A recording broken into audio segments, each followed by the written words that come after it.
Media పుణ్యాన BTech Ravi ఇవాళ బతికి ఉన్నాడని రాజ్యసభ సభ్యుడు సీఎం రమేష్ చెప్పారు. కడప సెంట్రల్ జైల్లో ఉన్న పులివెందుల టీడీపీ మాజీ ఎమ్మెల్సీ బీటెక్ రవిని సీఎం రమేష్ పరామర్శించారు. బీటెక్ రవిని హత్య చేసేందుకు ప్రయత్నించారని మీడియాలో కథనాలు రావడంతో చేసేదేమీ లేక 10 నెలల కిందట నమోదైన ఓ చిన్న కేసులో అరెస్టు చేశారని ఆరోపించారు.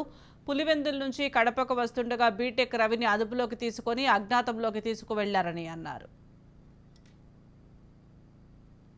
సాయంత్రం 6:30కు అతను పులివెందుల నుంచి కడపకు వస్తున్నాడు. పోలీస్ చెకింగ్లో భాగంగా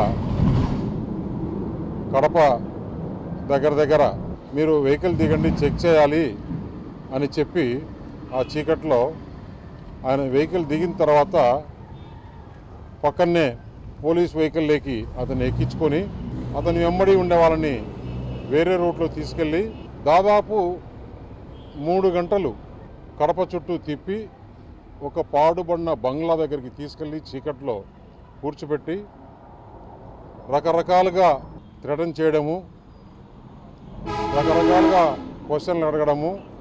ఏంటంటే అవి కావాలనే మేము గౌహతి నుంచి వచ్చాము, ఇక్కడి నుంచి వచ్చాము, అక్కడి నుంచి వచ్చాము, వివరాలు చెప్పు, నిజం చెప్పు, నిజం చెప్పకుంటే నిన్ను ఇక్కడే షూట్ చేయమని మాకు ఆర్డర్స్ ఉన్నాయి, మా సార్ వస్తాడు, మా సార్ వచ్చే లోపల నిజం చెప్పు అంటే ఆ లోపల ఏం చేశారు, రవి దగ్గర ఉండే సెల్ ఫోన్ తీసుకొని పోయి పక్కన కారులో పెట్టుకొని మొత్తం డేటా డౌన్లోడ్ చేసుకున్నారు. డేటా డౌన్లోడ్ చేసుకోవడానికి ఒక 1/2 అవర్ 40 మినిట్స్ పడుతుంది. అంతవరకు లోపల కూర్చొని నువ్వు ఎందుకు పులివెందుల్లో కంటెస్ట్ చేస్తున్నావు, నువ్వు బతికి ఉంటే కదా కంటెస్ట్ చేసేదానికి, సిద్ధార్థ లూత్రా ఏమన్నా సునీతాన్ని కంటెస్ట్ చేసేదానికి రాయబారం చేస్తున్నాడా, నువ్వు మధ్యవర్తం చేస్తున్నావా, పులివెందుల్లో నువ్వు కంటెస్ట్ చేసేదానికి లేదు, సునీతమ్మ కంటెస్ట్ చేసేదానికి లేదు, మీరు ఇద్దరు బతికి ఉంటే కదా అని. ఇది అరెస్ట్ కోసం కాదు, కిడ్నాప్. ఆ లోపల ఏం జరిగింది, మొత్తం మీడియా వల్ల ఈరోజు రవి బయటకు పడ్డాడు. మీడియాలో అన్ని ఛానల్లో రవిని ఫస్ట్ కిడ్నాప్ అనేది వచ్చేసింది. ఎందుకంటే ఎంటమడే ఉండేవాళ్ళు అందరు ఫోన్లు స్విచ్ ఆఫ్ ఉన్నాయి.